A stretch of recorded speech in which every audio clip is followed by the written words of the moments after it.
Welcome back to The Bridge on WSAV.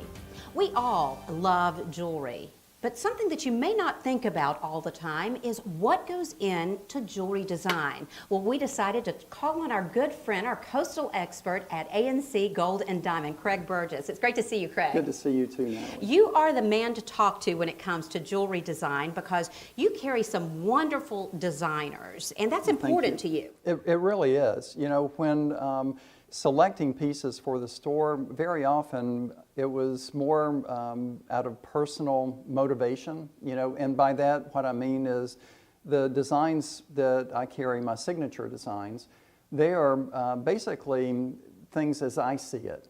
So I get a lot of inspiration from clients bringing me things, you know, so that's good fodder, you know, to feed. But I wanted to go a little bit deeper recently and ask a number of designers what their inspiration is. And here's the thing, I love talking to Craig about this because, you know, you walk into this beautiful showroom and sometimes you get lost in how gorgeous the jewelry is that you don't know even what goes into making and constructing that piece of beautiful jewelry. And I was amazed at the common thread, you know, between designers. And there were really about 3 different approaches that people used. But I'm going to back up a little bit and say what happened to start this quest. It was a question that I was asked about my inspiration. And it was a very informal time, and my comment immediately was chocolate. And so, because I noticed that I use that a lot, I don't know if it's a mood elevator or what, but it's a happy time for me, you know, to sit down with a lot of gemstones, to just be able to create with an open canvas and just enjoy that time and that creative process. So I knew that probably wasn't the case for most people. So I wanted to find out, and I'm fortunate to know some very famous designers, people that are considered pillars in our industry. So I started with them. And I started talking to them about their inspirations. And then a lot of up-and-coming designers. There's a huge trade show in Las Vegas. I met with about 40 designers out there and reviewing their method and what makes them tick, basically, from the design standpoint. Because we know that all jewelry designers are not built alike. No, but you know, the common thread very often was the gemstones themselves. And that's really for me too, because as I'm looking at the gemstones and trying to envision, you know, an end product, you know, first of all, it's the gemstone itself that kind of reveals a little bit, you know, the color of the metal, the style of the ring, you know, if it's going to be a modern, if it's going to go back to an antique vintage look. And then I start envisioning the person that's going to wear it.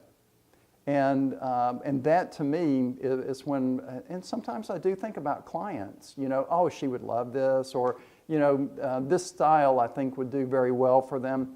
But well, and I love that you were thinking about me, obviously, when of course you saw this piece. Yes, because absolutely. This is a designer that you carry that correct. You really enjoy and you like, and you That's talked with right. him in Vegas as well. And he more or less made it gel for me. You know, he's French. He had a very romantic way of putting it.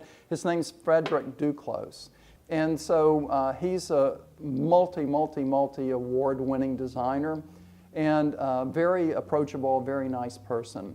So my conversation with him was, what is your inspiration?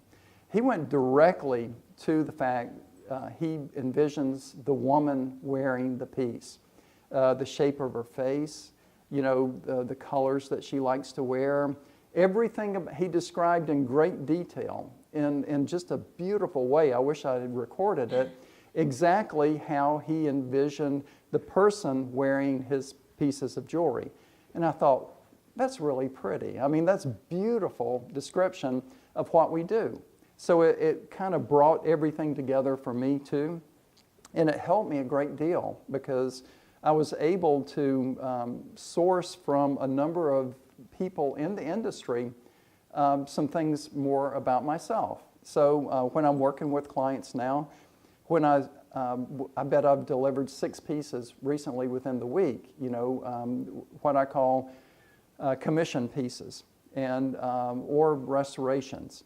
And to see the smile on people's faces when they first view it and then put it on their finger or wrist or neck, whatever it is so rewarding. And if someone is interested in having something designed, what would you say to them? Well, I think that it's good to get several ideas. I enjoy that creative process one-on-one. And that's something that you do, talk to Absolutely. your customers about. Absolutely. And also, there's many resources online that people can use to find ideas and just bring those, and also just be open-minded. It's good to know what you want, but don't close the door, because what can happen is you can get mostly your original idea, but add some interesting aspects in between. A lot of jewelry businesses out here in Savannah, the Coastal Empire, and Low Country, but I can tell you, A&C Gold and Diamond is definitely different from all the rest. Well, what thank would you you so much. say sets you apart from all the rest? Because I know by walking in the beautiful showroom every time, but what would you say sets you apart? Well, I study every day, and I enjoy what I do. So I'm always learning, I'm always caring, and I respect the fact that someone has come to see me. So for me, it's more of a relationship than anything. Well, and if you want the very best and you want an expert, which of course it's an investment and that's what you want when you're putting forth the money towards a piece of jewelry or coins or whatever, you want Craig Burgess of A&C Gold and Diamond. Thank you so much. It's so great to see you Good to see again. you too. I look Thank forward to you. seeing you the next time. Thanks Sounds for being good. here today. My pleasure. If you'd like more information on A&C Gold and Diamond or any of our coastal experts, just check out our Coastal Experts page. You'll find that at wsav.com.